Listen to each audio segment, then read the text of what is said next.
여러분 대단히 반갑습니다. 예, 오늘 원래 예정된 인원보다 조금 덜 오셨는데 아마 계속 또 참여하실 것 같아요. 중간중간. 예. 자, 오늘 강의는요. 우리 제23회 사회복사 1급 국가시험 합격 설명회 어떻게 하면 합격할 수 있을까?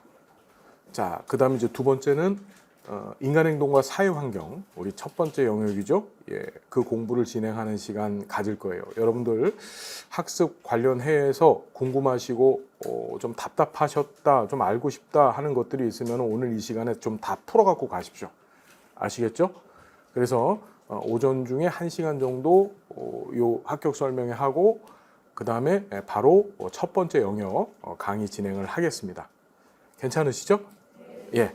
자, 제23회 사회복사 1급 국가시험 합격 설명회를 시작하겠습니다. 여러분 23회나 됐어요. 이번 시험이 1년에 한 번씩 시험을 보죠. 그런데 23년째 그러니까 여러분들이 보시는 시험이 이 시험 제도가 시행되고 나서 23번째 보는 시험. 다 내년에 시험 보실 거죠? 예, 어떻게 잘들 준비하고 계세요? 말씀이 없으시네. 예? 지금부터 하시면 충분합니다. 합격을 위해서라고 한다면 지금부터 시간을 잡고 제가 여러분들한테 드리는 말씀대로만 진행하시면 전혀 이유 없이 합격할 수 있습니다. 자, 일단 우리 사회복지사 얘기 좀 해보자고요. 우리 시험이 사회복지사 1급 시험이잖아요. 그죠? 사회복지사 얘기 잠깐만 해봐요. 우리 여기 오신 선생님들 중에 현장에서 사회복사로 근무하시는 분들 혹시 계십니까? 그러시구나. 현장 사회복사시구나. 그리고 또 이제 사회복사 자격증을 좀 하셔서 내년도에 이제 합격을 목표로 내년도 합격 또는 내년도에 이 자격증 취득 예정이신 분 혹시 계세요? 아직 자격증이 없다. 근데 나 내년 2월 28일까지 자격증을 취득할 것이다. 한 분 계시고. 자, 다른 분들은 아직 두 분이시구나. 다른 분들은 세 분이세요. 왜 자꾸 늦게 드세요? 예, 한꺼번에 들어주셨으면 정말 감사할 것 같아요. 예.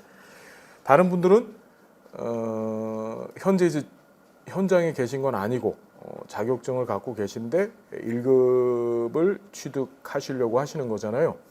우린 다 공통점이 뭐냐면 사회복지사 자격증을 가지고 있거나 또는 가질 것이라고 하는 공통점을 갖고 있어요. 그렇죠? 예. 여러분 사회복지사, 우리나라에서 이 사회복지사가 언제부터 등장했는 줄 아세요? 이거 작년에도 사회복지 실천론 시험 문제 출제됐었어요.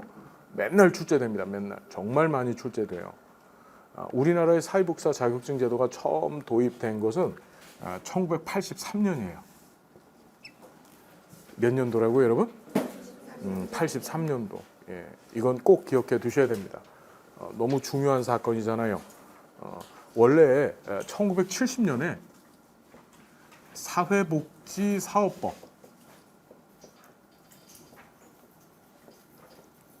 이 사회복지사업법이라고 하는 법이 제정이 되면서 이 당시에 사회복지 관련된 업무에 종사하는 사람들 이때도 사회복지 시설이 있었어요. 이때도 주로 이때는 그 우리나라 한국전쟁을 경험하면서 그 외국 원조 단체들이라고 얘기를 하죠. 외국의 원조 단체들이 와서 우리나라의 뭐 고아원, 양로원 이런 시설들을 많이 지었거든요. 예. 그럼 그 고아원, 양로원에서 일하는 사람들이 이제 지금 현재 사회복지사 업무를 보는 분들도 계셔. 그래서 생활지도 같은 것들을 해주시는 분들도 계셨고, 또 주방에서 막 식사 준비하시는 분들, 그죠? 그 다음에 양로시설 같은 경우에는 당시에는 요양시설이 없었단 말이에요. 70년대는. 그래서 양로시설이 그런 일들을 대행을 했었었는데, 그때 이제 어르신들, 치매, 중풍, 뭐 이런 여러 가지 질환 때문에 누워 계신 분들에 대한 수발, 이런 일들을 하는 사람들이 이 시설에서 근무를 했었어요. 근데 그분들을 통틀어서 이 법에서는 뭐라고 얘기하냐면 사회복지 사업 종사자라고 했습니다. 종사자. 그러니까 이때는 사회복지사 자격증이 별도로 있는 것이 아니라 그냥 사회복지 시설에서 일하는 사람은 전부 다 사회복지 사업 종사자였었어요. 어떤 얘기인지 이해되셨죠? 그러다가 이 1983년에 83년 이 83년도에 이 사회복지사업법이 개정이 됩니다. 바뀌어져요. 바뀌어지면서 처음으로 사회복지사 자격제도가 도입된 거예요. 83년도에. 그러니까 이때부터 어떻게 사회복지사라고 하는 용어, 명칭을 처음으로 사용하게 된 겁니다. 여러분들의 선배님들, 그다음에 우리가 사회복지사 역사를 살펴볼 때 사회복지사 자격증이 언제부터 도입됐다고요? 1980? 이거 실천론 시험에 거의 매년 출제됩니다. 이번 시험에도 나올 것 같은 예감이 번쩍번쩍 들어요. 알겠죠? 무슨 얘기인지. 이 당시에 이 사회복지사 자격증 제도를 도입할 때 어떻게 했냐면 등급제를 도입해요. 등급제. 사회복지사 자격 등급제. 어떻게 도입했냐? 1등급, 2등급, 3등급까지. 이때부터 등급제가 도입됐던 거예요. 1등급, 2등급, 3등급. 그래서 1등급 같은 경우에는 학사 이상, 학사라는 게 뭔지 아시죠? 대학교 4년제 이상 관련 학과 졸업하시면 1등급을 그냥 줬어요. 시험 없이. 시험을 보지 않고. 그 다음에 2등급 같은 경우에는 전문학사라고 하죠. 그때도 이제 대학들이 2년제 학교들을 만들기 시작했습니다. 2년제. 그래서 2년제 사회복지학과가 있어요. 거기 졸업하신 분들한테는 2급 자격증을 줬어요. 상급은 뭐냐면 3등급은 공부를 하진 않았습니다. 그러니까 사회복지 관련된 학점을 이수하지는 않으셨는데 현장에 근무하신 분들 계시죠. 이 70년대서부터 이 근무를 하셨다 그랬잖아요. 이분들의 현장 경력, 1년 이상 현장 경력을 갖고 계신 분들한테 일종의 보수 교육을 한 12주, 24주 이렇게 시켰어요. 그 교육에 참여하신 분들한테는 이 3등급을 줬습니다. 무슨 얘기인지 이해가 되셨죠? 자, 그러다가 이 법이 개정이 돼요. 사회복지사업법이 또 바뀝니다. 바뀌어서 1997년, 악몽과 같은 해죠. 1997년에 처음으로 사회복지사 1급 자격증은 국가시험을 봐야 된다라는 규정이 처음으로 생겨요. 끔찍하지 않아요, 여러분? 그거 없었으면 그냥 바로 1급 받을 수 있는데, 근데 97년도에 사회복지사법 개정을 통해서 처음으로 1급 자격증 자격시험 제도가 도입됐어요. 그래서 어떻게 1급 자격증을 취득하려면 반드시 일정 정도의 학점을 이수하고 그리고 국가가 시행하는 시험에 일정 점수를 받으셔서 합격하신 분들만 1급 자격증을 취득할 수 있게 된 거예요. 그래서 이 법이 바로 시행이 됐느냐? 97년도 제정이 되어져서 이것도 시험에 잘 나와요, 여러분. 2003년도, 6년 뒤죠. 2003년도에 제1회 사회복지사 1급 시험을 보게 된 겁니다. 몇 년도예요? 2003년도. 그래서 여러분들은 내년 2025년에 시험을 보시게 될 텐데 이제 2003년도서부터 1회 이렇게 카운트를 해보시게 되면 여러분들이 23회 시험을 보시게 되는 겁니다. 무슨 말인지 알겠죠? 그리고 또 법이 또 개정이 돼서 어떻게 개정이 됐냐면 2017년도인데 몇 년도에 여러분? 2017년도에 법 개정이 됐습니다. 어떻게 개정이 됐냐면 우리나라 현장에 있는 이 사회복지사님들의 이제 학력 수준이 높아진 거예요. 사이버 대학이라든지 여러 평생교육원 이런 제도들이 만들어지면서 학력 수준이 높아졌고, 그래서 실제 시설 현장에서 일하시는 분들도 학교나 또는 이제 인터넷 같은 것을 통해서 학점을 많이 취득하셨어요. 그러니까 별도로 그런 분들한테 그러니까 보수 교육을 하고 3급 자격증을 줄 이유가 없어진 겁니다. 그래서 2017년에 법 개정을 통해서 이 상급을 없앱니다. 상급을 없애고 2017년 법 개정을 통해서 사회복지사 자격 등급은 1등급과 2등급만을 두고 이게 바로 이듬해인 2018년부터 법은 2017년도에 개정이 됐지만 2018년도서부터 법을 시행하게 된 겁니다. 여러분 어떤 얘기인지 아시겠죠? 그리고 또 하나만 더 기억합시다. 이거 전부 시험에 나오는 거 얘기하고 있는 겁니다. 다 시험에 나와요. 2018년도에 또 한 번 법이 개정이 됩니다. 이런 2018년도에. 알겠죠? 법이 개정이 돼서 이때 사회복지사 1급 자격증을 취득한 상태에서 1급 자격증을 갖고 있고 그리고 국가가 지정한, 그러니까 보건복지부 장관이 지정한 수련기관에서 1년 이상 수련을 받게 되면 전문사회복지사 들어보셨습니까? 국가 자격증으로서 전문사회복지사 자격제도가 2018년도 도입돼요. 그래서 이 전문사회복지사가 뭐냐? 학교사회복지사, 의료사회복지사, 정신건강사회복지사. 원래 정신건강사회복지사는 이전부터 있었어요. 원래 1995년도 정신보건법이 제정이 되면서 1997년도서부터 이 정신건강사회복지사 자격제도는 있었었거든요. 그때는 이제 정신보건사회복지사였었습니다. 그런데 이걸 사회복지사업법에다가 다시 집어넣었어요. 다시 보시면 여러분 학교사회복지사라고 들어보셨습니까? 저는 우리 선생님들이 이런 전문 사회복지사의 길을 가시는 것도 참 좋다. 앞으로 굉장히 밝은 비전을 갖고 있는 전망을 갖고 있어요. 학교에 가서 보통 초등학교, 중학교, 고등학교 의무 교육제로 편성되어져 있는 학교에 가서 학생들 대상 상담, 그다음에 진로 상담, 그렇죠. 그다음에 학교 내 폭력 예방, 이런 일들을 하시는 사회복지사예요. 이게 지금 국가 자격증화 된 겁니다. 의료사회복지사는 우리나라가 2019년도서부터 지금 얘기는 뭐 꼭 기억하실 필요가 있어요. 왜냐하면 시험에 나오니까. 하지만 지금 이 시간에는 이런 게 있구나 정도만 감만 잡으시면 돼요. 2019년도서부터 지역사회 커뮤니티 케어 통합 돌봄 체제라는 걸 만들어요. 만들면서 사례 관리를 담당할 사회복지사로 이 의료 사회복지사 자격 제도를 국가 자격증화 시킨 거예요.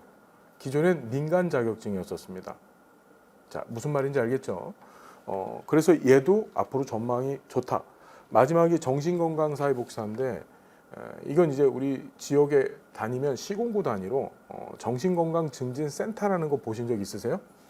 뭐 자살 예방, 알코올릭 예방 및 상담, 그 다음에 뭐 여러 가지 이 사람들이 경험할 수 있는 그 정신 질환들 관련해서 예방, 교육, 치료 이런 업무를 담당하는 기관이에요. 주로 거기에서 근무를 하시는 전문적인 사회복지사님들이시다. 지금 우리나라가 이제 굉장히 이 정신 건강 쪽에 많이 초점을 두고 내년부터 들어보신 적 있으시겠지만은 뭐 3천억 이상 예산 투입을 해서 이 정신 건강 쪽에 이제 많은 국가적 지원을 한다고 하잖아요. 그래서 정신 건강 사회복지사의 길도 전망이 있다라고 감히 말씀을 드리겠습니다.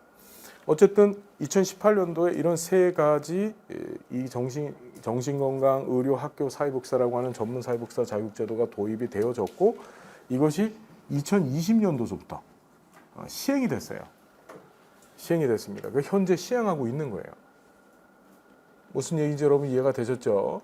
자, 어쨌든 사회복지사 관련된 역사 간단히 살펴본 건데 70년도 당시에 사회복지 사업 종사자로 시작했다가 83년도에 처음으로 사회복지사 자격 제도가 도입이 되어졌고 그게 1, 2등급 거기에 3등급까지 있었었다.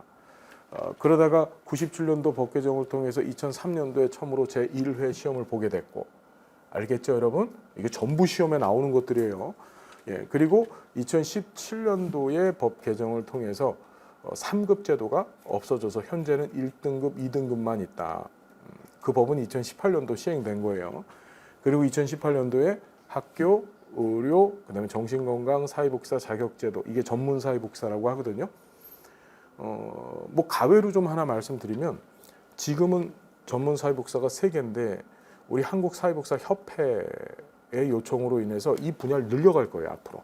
노인, 그다음에 장기요양보험 아시죠 여러분? 장교양 보험제도 안에서도 이 장교양 사례관리자라고 하는 것이 시범사업자 시행이 됐었어요. 그것도 사회복지사 1급 자격증 또는 간호사 면허를 갖고 있는 사람만 사례관리자를 할 수 있게 해놨어요. 지금 무슨 얘기 드리는 거냐면 얘는 1급 자격증을 갖고 있는 사람만 해당된다 그랬었잖아요. 그죠? 앞으로 이 전문사회복지사가 이 사회복지 실천 현장에서 이제 주류적인 역할을 담당하게 될 거고, 이런 전문사회복지사가 되기 위한 기본적인 조건은 1급 자격증이 있어야 된다는 거예요. 어떤 얘기인지 이해가 되셨죠? 그 여러분들 빨리 따셔야 돼요. 1급을. 사회복지 현장에서 내가 이 분야에서 최고가 되고 잘 될 거라고 생각하신다면 반드시 필요한 게 이 전문사회복지사고, 그 전문사회복지사가 되기 위해서는 1급 자격증이 있어야 되는 겁니다. 아시겠죠? 자, 그래서 이게 2020년도서부터 시행이 됐다 정도까지 됐나요, 여러분? 사회복지사 역사고 제가 장담하겠습니다. 여기서 이번 1급 시험에 한 문제 나올 거야. 알겠죠? 예, 실천론에서 출제될 겁니다. 믿으세요, 제 얘기를. 자, 넘어갑니다. 자, 우리 글 하나 볼까요? 내 인생의 주인공은 나. 이거 저거 되게 좋아하는 말인데, 그렇습니다. 여러분들이 어떤 인생 삶을 살아오셨는지는 모르겠지만 가장 중요한 것은 이 온 우주를 통틀어서 여러분들은 몇 명밖에 없죠? 한 명밖에 없는 사람들이에요. 맞죠? 그만큼 소중하다는 것이고, 여러분들의 인생의 레파토리가 있잖아요. 그죠? 예, 여러분들의 인생의 레파토리, 여러분들 인생의 서사가 있어요. 서사가. 거기에 주인공입니다. 저는 그래서 우리 사회복사님들한테 항상 드리는 말씀이 뭐냐? 반드시 잘 돼야 된다. 그리고 꿈을 크게 갖고 그 꿈을 꼭 이루어줘야 된다. 그건 우리 인생 사명이라고 저는 생각을 해요. 여러분들이 이렇게 고생스럽게 1급 준비를 하시잖아요. 이유가 삶의 주인공이 본인 자신이라는 것을 알기 때문에 다른 사람들 하지 아니하는, 힘들어서 포기하는, 또는 도전조차 하지 못하는 일을 여러분들은 하시는 거라고 저는 확신을 합니다. 제 얘기 맞죠? 예. 자, 여러분들이 꿈을 이루면 여러분들은 다른 누군가의 꿈이 되어집니다. 참 멋진 말이죠. 그죠? 여러분들이 잘 되면 여러분들의 잘된 모습을 보고 다른 힘들고 어려운 사람들이 여러분들의 이름을 보고서 그 이름을 쫓아가는 거예요. 전 그래요. 사회복지사는 현장에서 만나는 사람들이 잘 되고 행복한 사람을 만나는 것이 아니고 힘들고 불행하다고 여겨지는 사람들을 만나잖아요. 그럼 그런 사람들한테 여러분들 스스로가 힘들고 불행한 존재가 된다면 그죠? 좀 그렇잖아. 그 학교 사회복지사 아까 전에 말씀을 드렸는데, 제가 아는 분 한 분이 여성분이신데 학교 사회복지사가 되셨어요. 나이가 좀 있으신 여자 아줌마셨어. 근데 이분이 학교 사회복지사가 돼서 학교에서 지금 현재 근무를 하고 계세요. 근무를 하고 계신데, 본인도 나이가 많고 청소년 어린 시절, 그 다음에 사실 이혼도 한번 하셨고 삶의 역정이 상당히 많았음에도 불구하고 그걸 다 극복하고 본인이 원하는 꿈을 이뤄낸 거야. 그래놓고 학교를 가서 애들을 대상으로 상담을 하니까 그 힘들고 어렵고 좌절에 빠져 있고 낙심하고 있는 그런 애들한테 진짜 좋은 것들을 줄 수 있더래요. 본인이 잘 되니까 상대방한테도 좋은 걸 줄 수 있다는 거죠. 여러분, 잘 돼야 돼요. 우리는 사회복지사는 기본적으로 잘 돼야 돼요. 그래야지 우리가 만나게 될 우리 소위 얘기하는 클라이언트들한테 어떻게 잘됨을 줄 수 있는 겁니다. 내가 지질이 못나고 내가 못했는데 어떻게 남한테 잘됨을 주겠어요. 그죠? 잘 되십시오. 자, 이제 본격적인 얘기 해봅시다. 몇 회 시험 본다고요, 여러분? 23회 시험 봐요. 23회. 벌써 이렇게 됐어요. 2003년부터 시험을 보기 시작해서 벌써 23년이나 된 시험입니다. 자, 사회복지사 1급 국가시험 개관에 대해서 좀 말씀을 드리겠습니다. 23회 시험 예상에, 우리 시험은 이 사회복지사업법 시행령을 보면요, 시험을 이렇게 되어져 있어요. 어떻게 되어 있냐면 보건복지부 장관이 연 1회 이상 시험을 치른다, 이렇게 되어 있거든요. 1회 이상이니까 한 번 볼 수도 있고 두 번, 세 번 볼 수 있잖아요. 근데 2003년 이후로 단 한 번도 2번 이상 본 적이 없습니다. 그건 무슨 얘기죠? 한 번만 봤다는 얘기예요. 1년에 한 번씩만 시험을 치렀습니다. 그럼 여러분, 우리가 지금 이 시점에서 1급 시험 준비를 할 때 사실은 제일 먼저 체크해 봐야 될 것이 언제가 우리의 디데이냐, 시험을 보게 될 것이냐, 굉장히 중요한 정보죠. 자, 이 시험 일자는 항상 시험 일자가 정해지기 100일 전, 그러니까 시험 날짜 보는 날 100일 전에 산업인력관리공단에서 공고하게 되어져 있어요. 뭔 얘기인지 이해됐나요? 근데 우리는 미리 좀 예측을 해보는 겁니다. 이 예측이 사실은 한 번도 틀린 적이 없습니다. 제 예측이. 자, 볼게요. 짜잔! 내년도 1월 18일 날 토요일 날 시험을 보게 될 거예요. 1월 18일 날. 1월 18일 토요일 날. 그러면 이때까지 남은 시간이 얼만큼 남았냐? 제가 카운트를 해봤더니 133일 정도 남았어요. 시험일까지. 자, 시험 합격을 하는데 이 133일이면 충분 안 충분? 엄청 충분. 충분하고도 넘쳐요, 그냥. 그러니까 걱정하지 마시고 제가 가자는 대로만 가주시면 되겠더라. 알겠습니까? 자, 되게 나쁜 게 뭐냐면, 안 좋은 게 뭐냐면 스스로에 대한 조소가 있어요. 내가 할 수 있어. 아니, 난 못해. 내가 해내. 난 못해. 아이씨, 내가 나이가 있는데, 내가 처지가 있는데. 여러분, 그거 굉장히 안 좋은 겁니다. 다시 말씀드리지만 이 우주 전체 여러분들 한 명밖에 없는 너무 소중하고 대단한 사람들이에요. 여러분들이 만나게 될 클라이언트들한테, 상담 받아야 될 사람들한테 넌 그거밖에 안 되는데, 넌 능력이 안 돼서 못하는데, 여러분 그런 모습 보여주실 거예요? 아니야. 항상 삶은 진지해야 된다고 생각하고, 한 발짝 더 나가서 여러분들 스스로한테 나는 할 수 있는 멋진 존재라고, 그렇게 스스로한테 자꾸 답을 주셔야 돼요. 알았나요? 난 못해. 아이씨, 내까지 게 뭐 내가 할 수 있을까? 이런 생각 절대 안 좋습니다. 알겠죠? 자, 1월 18일 날 토요일 날 시험을 봐요. 그럼 왜 이날 시험을 보게 되느냐? 우리 시험은요, 이명박 씨가 대통령이 됐던 2008년도, 그분이 이제 교회 장로님이시잖아요. 그래서 그 전까지는 매년 시험 날짜 1월이나 2월 달 일요일 날 시험을 봤습니다. 그 전에는. 근데 이분이 교회에서는 그 일요일을 뭐 주일이라고 얘기를 하면서 굉장히 엄격히 지키죠. 그러면서 이제 2008년도서부터 이명박 씨가 이제 대통령이 되시는데 모든 국가 시험 날짜를 전부 토요일에다가 맞춰놨습니다.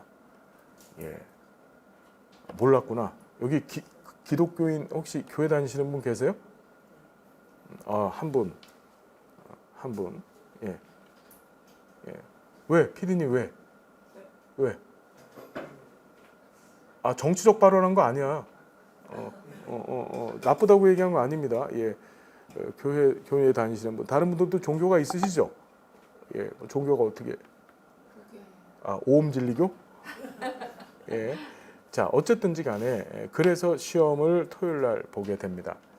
자, 그런데 항상 설명절이 있어요. 1월이나 2월 달에 시험을 보는데, 우리 설명절 아시죠? 이 시험은 단 한 번도 명절 다음에 시험을 본 적이 없습니다.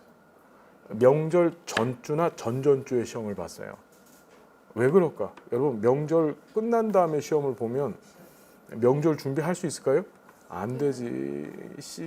생각해봐. 명절 준비도 못하고 뭐해. 그냥 맨날 공부만 하고 앉아있으면 남편한테 맨날 너 뭐하는 사람이야? 공부 때려쳐! 이 소리 듣겠죠.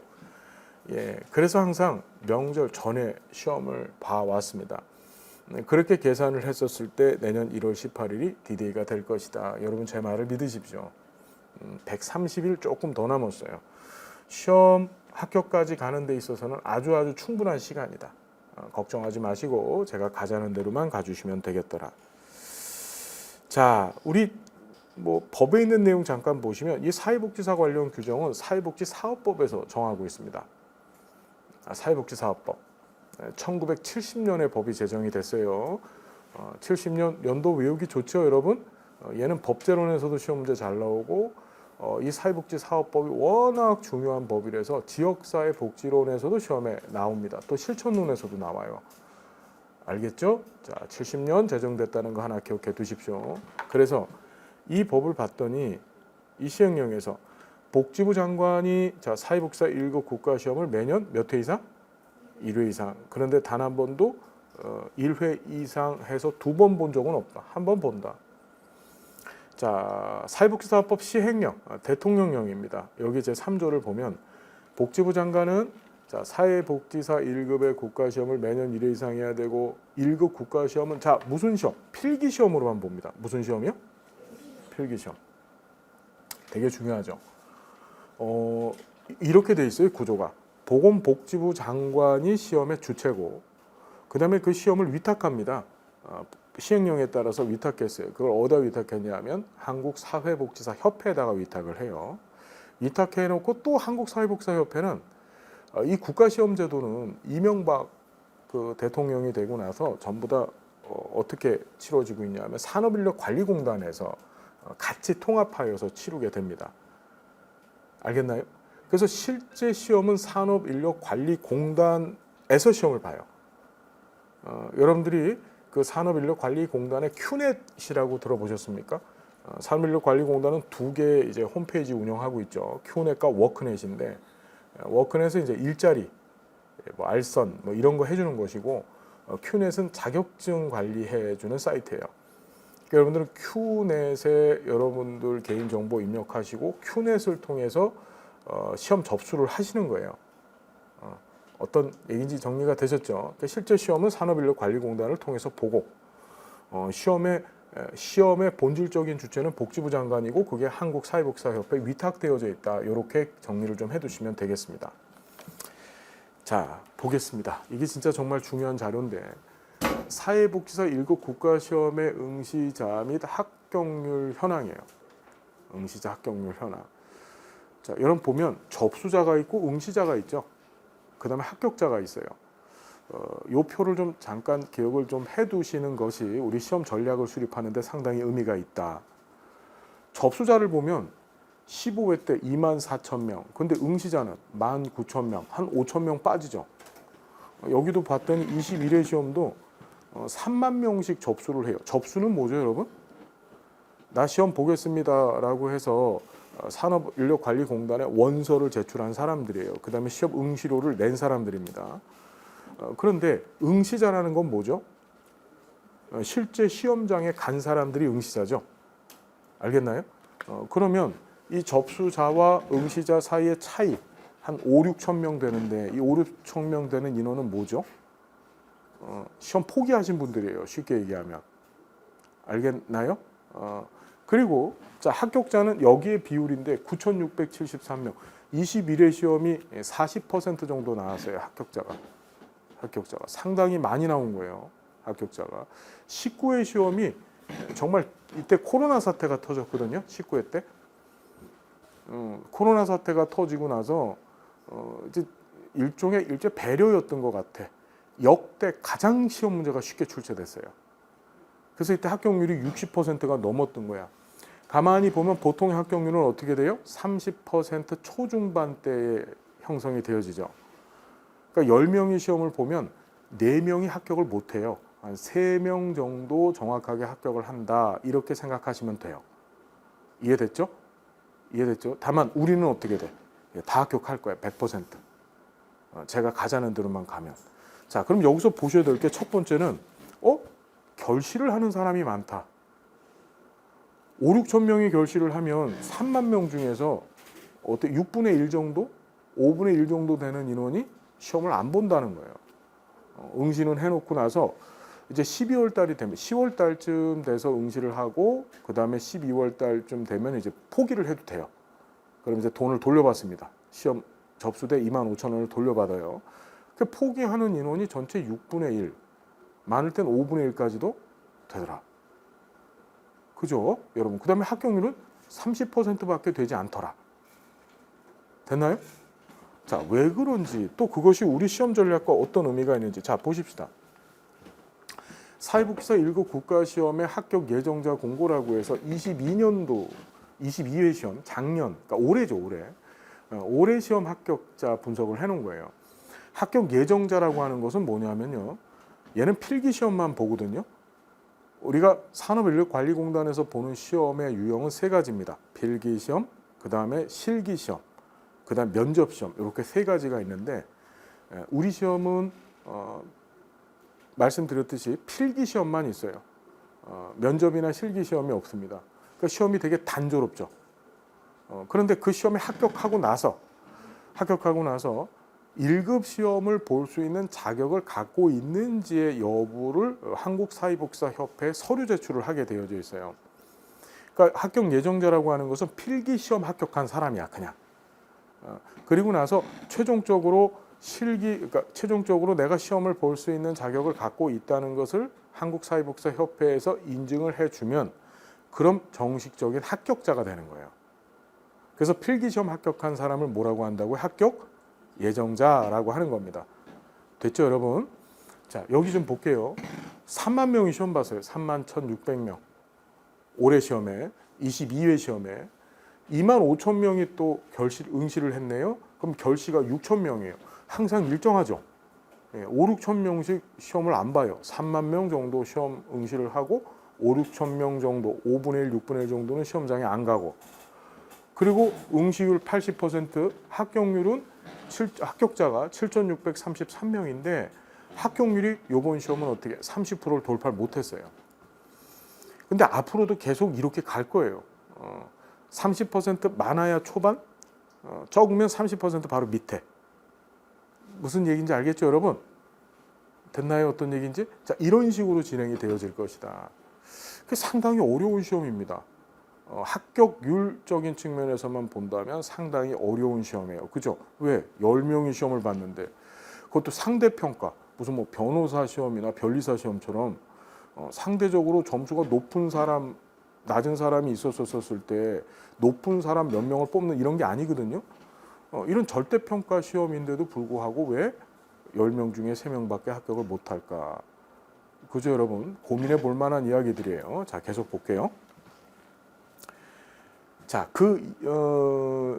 1급 국가자격 연령대별 합격자 현황을 잠깐 보시면 2023년도 20대 친구들이 많죠. 10,000명이 시험을 봐가지고 응시자가 10,000명이에요. 여기는 20대는 결시율이 상당히 적죠. 한 1,000명밖에 안 돼요. 그러니까 10%밖에 안 되는 거예요. 그런데 이게 내려갈수록 30대 5,000명, 40대 쭉쭉쭉 가는데 결시율이 어디서 많아지죠? 40대, 50대에서 결시율이 압도적으로 확 증가하죠. 3, 4, 50대에서. 그게 보이세요, 여러분? 이유가 뭘까? 이분들 다 나가서 현장에서 일을 하거나 또는 가정을 돌보시는 분들이세요. 무슨 얘기인지 알겠나요? 이 친구들은 뭐지? 그냥 공부만 하는 친구들이고. 그죠? 어떤 얘기인지 알겠나요? 이제 다시 뒤에서도 말씀을 드리겠지만 우리 시험 준비를 하는 데 있어서 이 결시율이 굉장히 높은 시험인데 이유가 뭐냐? 3, 4, 50대 일을 하시고 가정을 돌보시는 분들이 시험에 많이 응시를 하시고 이분들 같은 경우에는 어떻게 하는 거지? 그 일과 가정 돌봄에 치여서 시험을 중도에 포기할 가능성이 많다는 얘기를 드리는 거예요, 지금. 그것 때문에 결실이 많은 거예요, 이게. 아이씨, 뭐 1년에 한 번씩 보는데 뭐 내년도 보면 되지 뭐. 그죠? 내년도 있고 후년도 있고. 자, 그래서 이런 모양을 띠게 되는데 재밌지 않습니까? 80대가 시험을 봤어요. 세 분이나. 80대가. 그래서 한 분이 합격을 했어요. 80대가 여러분. 70대가 이만큼 시험 보셔서 또 6분이나 합격을 하셨어요. 60대도 마찬가지입니다. 이만큼 시험 보셔갖고 합격률이 26%나 돼요. 전체 합격률이 29%, 30% 정도인데 60대도 어떻게 충분히 합격 전체 평균만큼 합격률에 도달해 계신 거죠. 그렇죠. 그러니까 이 얘기는 뭐냐 하면 특별히 연령이라고 하는 것이 우리 그렇잖아요. 나이 많으면서 무슨 공부야, 나이 많으면 시험 합격할 수 있겠어, 이런 얘기들 하시는데 그게 크나큰 장벽이 되지는 않는다라는 얘기를 드리는 거예요. 내 마음 먹기 나름이에요. 내가 각오하고 내가 어떻게 가느냐에 따라서 결정이 되어지는 겁니다. 알겠죠? 어떤 얘기인지. 자, 계속 볼게요. 이 시험이 어떻게 구성되어 있는지 여러분 아세요? 이 시험은 과목이 몇 개죠? 예? 7개요? 예, 7개. 예? 3개. 과목 몇 개인가요? 예? 여기 3개라고 써져 있다고요? 맞아요. 여기 다 알고 오신 분들 같아요. 근데 우리 한 번만 더 공부하시자고요. 복습해서 나쁜 건 없잖아요. 자, 이게 되게 중요한 개념이에요. 뭐냐? 요거 지워도 되죠?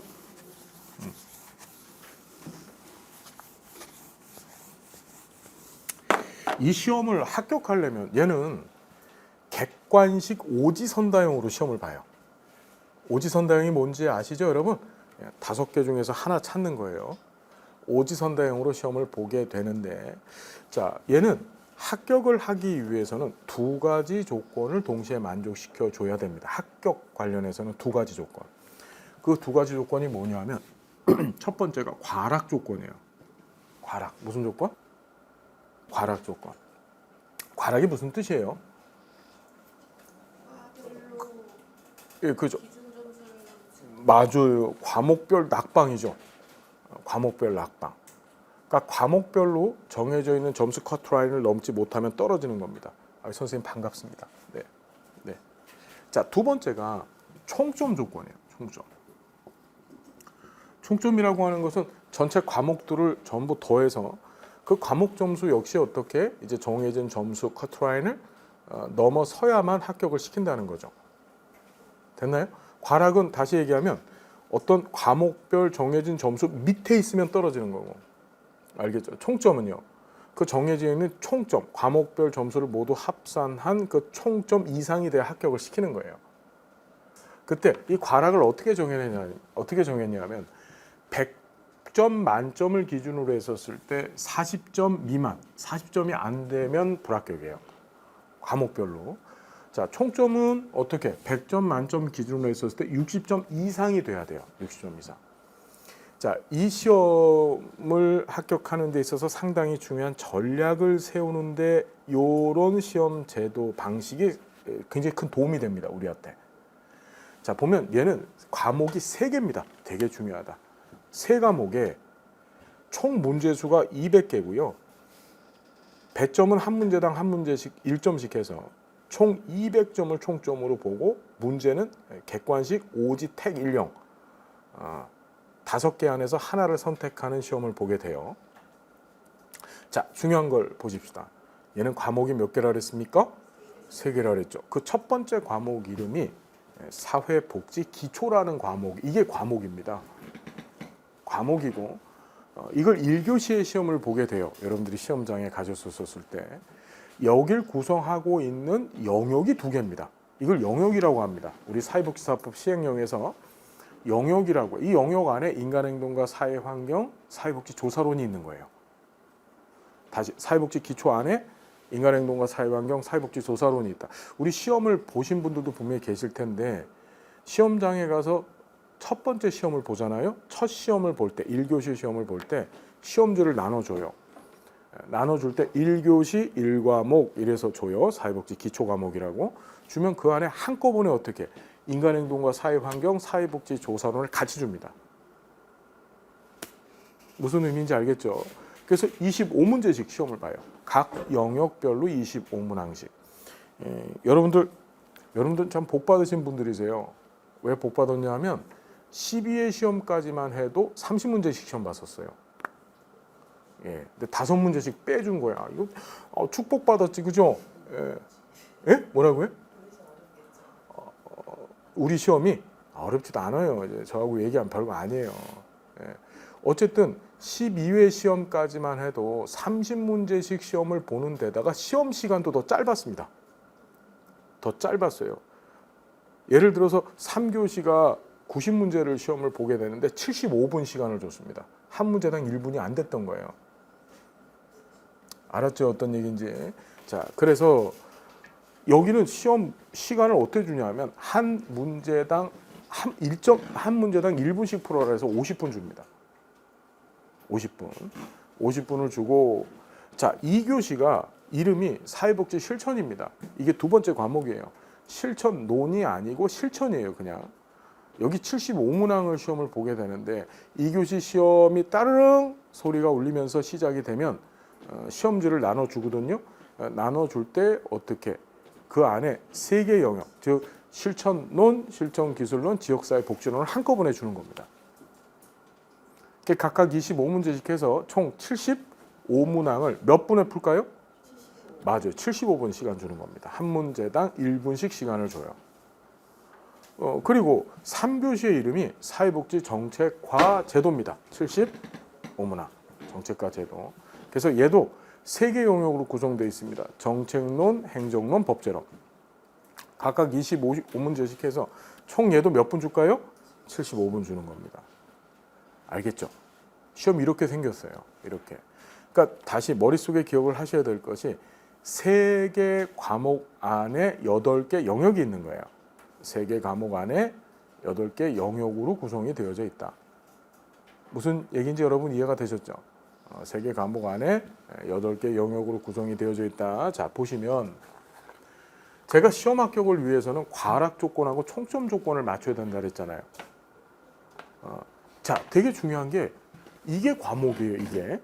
이게 과목이야. 과목.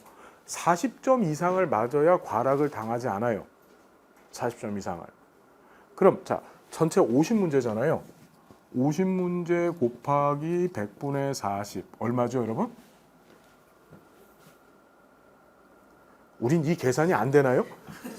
예. 아, 훌륭하십니다. 예. 바로 계산. 나 깜짝 놀랐어요, 순간적으로. 분수가 안 되는구나. 자, 20문제 맞죠? 자, 이게 되게 중요한데 우리 조사론 많이 어렵다고들 하시잖아요. 내가 조사론을 빵점 맞았어요. 그리고 인행사를 5개 틀렸어요. 이걸 하나의 과목으로 본다고 말씀드렸죠. 그래도 과락인가요? 아닌가요? 과락이 아니에요. 무슨 얘기인지 이해됐어요? 두 개를 합쳐서 보기 때문에 하나를 빵점 맞고 하나를 20점을 맞아도 과락을 당하지 않아요. 예를 들어 2교시에서 제일 어려워하시는 게 여러분 학자 이름 많이 나오는 지역사회 복지론인데 얘는 자 75문항이잖아요. 75문항 곱하기 100분의 40 하니까 어떻게 돼? 35가 나와요. 30이 나오죠. 30. 실천론은 작년 전국 평균 22점이었었어요. 22.3가 그랬었어요. 실천론은 다 20점 이상 맞아요. 상식적인 이야기들이기 때문에. 실천 기술론도 그닥 어렵지 않아요. 모델만 잘 공부하시면 되고. 지역사회 복지론이 조금 어렵다고들 하세요. 그럼 여기서 망가졌어. 아이씨 빵점 맞자 이래서 빵점 맞았어요.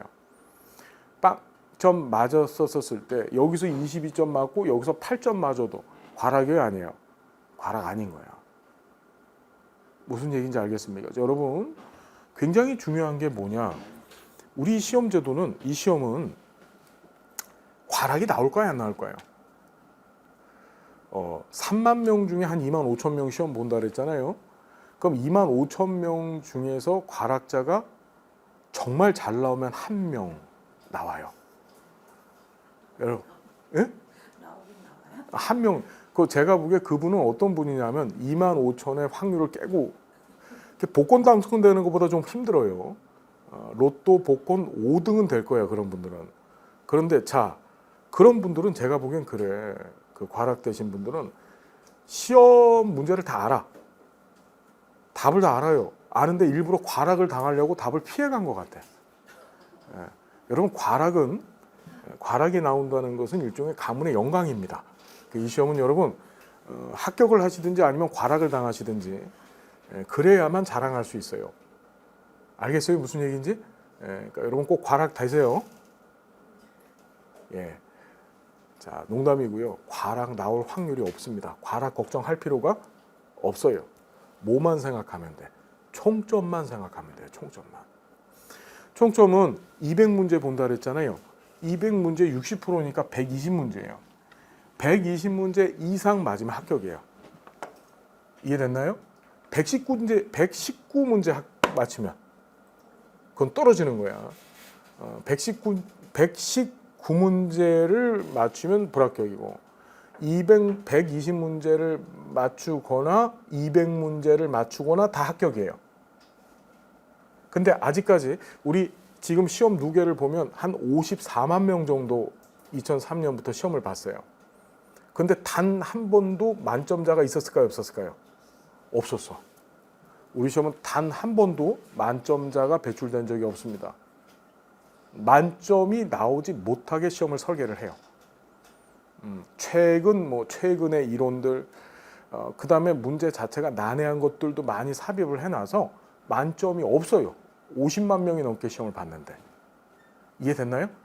저는 여기 계신 분들 중에 한 명이 만점이 나올 거라고 이번 23회 시험에서 확신을 합니다. 그래도 되나요? 지금 끄떡끄떡 하는 사람 누구지? 선생님 합격하셔야 돼요. 만점으로. 예. 예?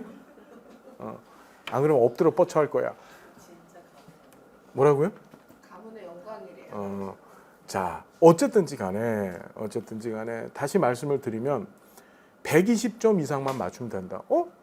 아니 200문제 중에 120점 이상을 맞추면 된다는 얘기는 각 영역별로 10개씩 틀려도 된다는 얘기잖아요. 80문제 틀려도 되니까.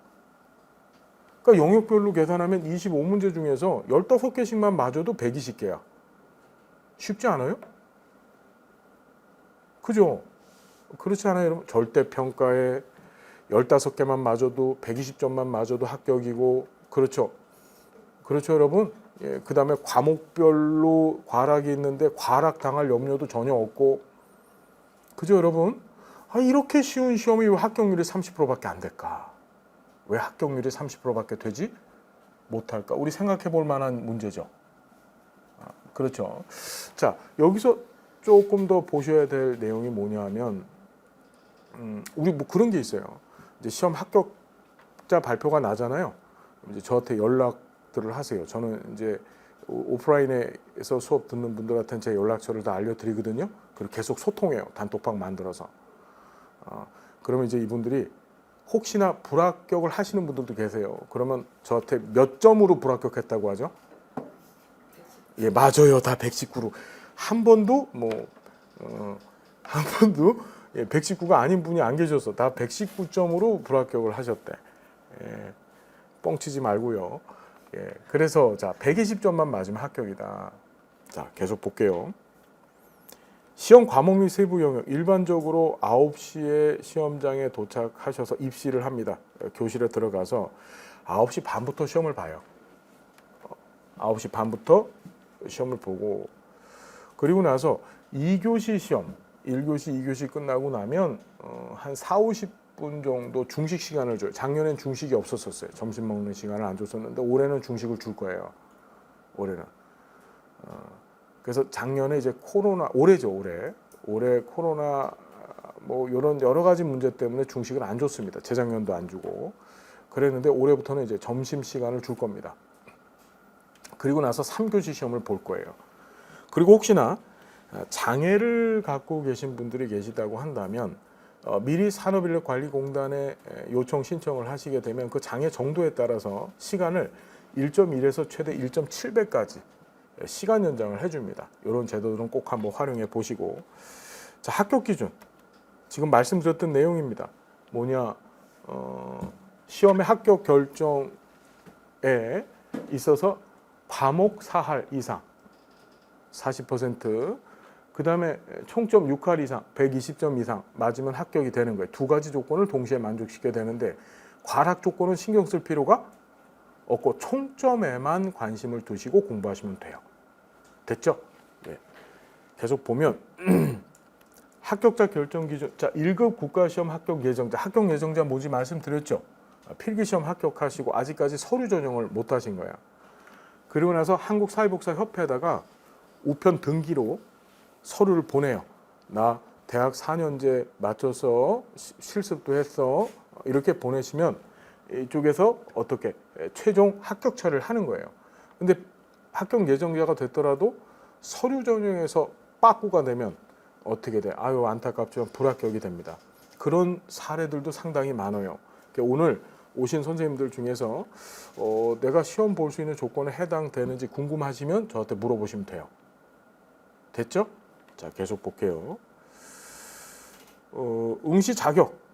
뭐 얘기가 많은데 다 필요 없습니다. 응시 자격은 그냥 이렇게 생각하면 돼요. 4년제 대학을 졸업하셨잖아요. 학과 불문하고 4년제 대학 이상의 학위를 갖고 계셔. 학위, 학과 불문하고 학사나 석사나 박사나. 됐죠? 그런 상태에서 뭐 학점은행제 등을 통해서 사회복지사 2급 자격증을 취득하셨거나 또는 내년 2월 28일까지 2025년도 2월 28일까지 우리 시험 보고 나서 한참 뒤죠. 2025년 2월 28일까지 자격증 취득이 예정 가능하다면 그럼 시험 보실 수 있어요. 그런데 4년제 학위가 없어요. 그런 분들은 보통 사회복지사 자격증 취득하고 나서 현장에서 근무를 하시죠. 그 현장 근무 경력이 1년 이상 되신 분들이 관련된 입증만 가능하다고 한다면 그분들도 학위가 없어도 시험 보실 수 있어요. 아시겠나요? 어떤 얘기인지? 예. 자, 그렇다는 거 정도만 보시면 되겠더라. 혹시 세부적으로 궁금하신 내용이 있으시면 따로 저한테 질문 주시면 답변 드리겠습니다. 넘어가고요. 내년 2월 28일까지만 자격증 취득하실 수 있으시면 돼요. 그러면 그런 분들은 2급 자격증 발급받지 않고 바로 1급을 줍니다. 2급 없이. 됐죠? 예. 자, 응시 자격 보시고 결격 취소. 자, 이런 분들은 1급 시험 보실 수 없어요. 요게 제도가 좀 바뀌었는데 피성년 후견인 요게 사회복지사법 개정으로 요건 없어졌거든요. 피한정 후견인은 없어지고 피성년 후견인만 시험을 볼 수 없습니다. 이제 한정 후견인은 볼 수 있어요. 이 한정 후견인, 성년 후견인 뭔지 아세요? 옛날에는 이걸 금치산자, 한정치산자라고 했거든요. 치산이란 말이 다스릴 치자에 재산 제자예요. 그러니까 자기 재산, 우리가 살고 있는 이 체제 안에서는 정상적인 사람이라고 한다면 자기 재산을 잘 관리할 수 있는 사람이 정상적인 사람이에요. 그걸 못하는 사람이야. 그걸 금치산자라고 해. 그러니까 정신질환자, 치매 뭐 이런 질환을 갖고 계셔서 법원의 판결로 금치산자가 되신 분들, 또 한정치산자는 뭐 도박 중독 같은 거 있으신 분들, 이런 분들은 재산을 낭비하잖아요. 이런 분들이 또 한정치산 판정을 받는데 이제 금치산자만, 혹시 여기에 정신질환자 있어요? 없으시죠? 예, 치매 아직 없으시죠? 예, 이런 분들은 시험 보실 수 없습니다. 물론 이제 법원의 판결을 받아야 돼요. 자, 계속 보면 금고 이상의 형을 선고받고 그 집행이 끝나지 아니하거나 또는 집행을 받지 아니하기로 확정되지 아니한 사람.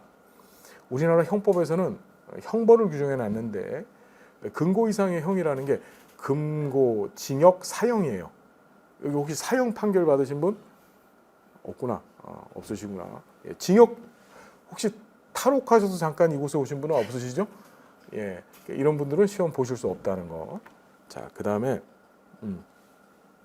법원의 판결에 따라 자격 상실된 사람들. 자, 요게 요새 많이 보는데 마약 대마. 사회복지사 1급 자격증 신청할 때 마약 검사 한 거 제출하게 되어져 있어요. 마약들 조금씩은 하시죠? 안 하세요? 요새는 다 한다래던데. 조금씩 하시죠? 눈 풀어진 거 보니까 하시는 것 같은데. 예. 하시더라도 예, 좀 미리미리 끊어 두시는 게 좋습니다. 자격증 받으시려면. 알겠죠? 예. 안 그러면 털 다 밀어야 돼요. 예, 털 다 밀고 머리도 다 깎고. 예. 자, 뭔 얘기인지 알겠죠? 이런 거 하면 안 되지. 이런 걸 왜 해? 그죠? 예. 자, 계속 보고. 또 정신건강 증진 및 정신질환자 복지 서비스 지원에 관한 법률 2016년도에 제정된 법인데 이 법에서는 이제 정신질환자를 규정해 놓고 있어요.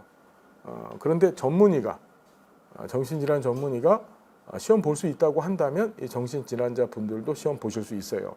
지금 안타까운 사례가 하나 있는데 우리 작년에 이제 시험 준비를 하셨던 분 중에 한 분이 이 정신질환, 그러니까 우리 조현증이라고 아시죠? 옛날엔 정신분열증이라고 했는데 2007년도서부터 명칭이 조현증으로 바뀌었어요. 그걸 갖고 계신 분인데 정말 열심히 공부를 했어요. 근데 이제 아산병원을 다녔는데 그 아산병원의 그 전문의가 넌 시험 보면 안 된다. 그래서 공부는 열심히 했는데 그 전문의 판정을 받지 못해 갖고 결국에는 이제 사회복지사 자격증을 취득하지 못한 분이 계세요. 혹시 여기 정신질환자 괜찮어, 솔직히 얘기하셔도 돼요. 예, 예, 난 사이코패스 없으시죠? 예, 계속 넘어가겠습니다. 자, 자격증 취소 사유 뭐 이런 거 중요치 않고요. 예. 자격증 대여 이런 거 하시면 안 돼요. 나중에 알겠나요? 예, 대여하고 양도 이런 거 하면 안 됩니다. 절대로. 그 다음에 계속 넘어가겠습니다. 중요한 내용 아니고. 자, 그럼 23회 1급 국가시험 어떻게 하면 합격할 수 있을까? 지금부터 전략을 세우는 거예요. 제가 시키는 대로만 하시면 여러분 반드시 합격할 수 있습니다. 시험 D-Day까지 130일 정도 남았다 그랬잖아요. 그죠? 지금부터 얘기를 하기 전에 잠깐 10분만 쉬었다가 해야 될 것 같습니다. 자, 진짜 중요한 시간이니까 10분만 쉬었다가 다시 들어와 주시기 바랍니다. 고맙습니다.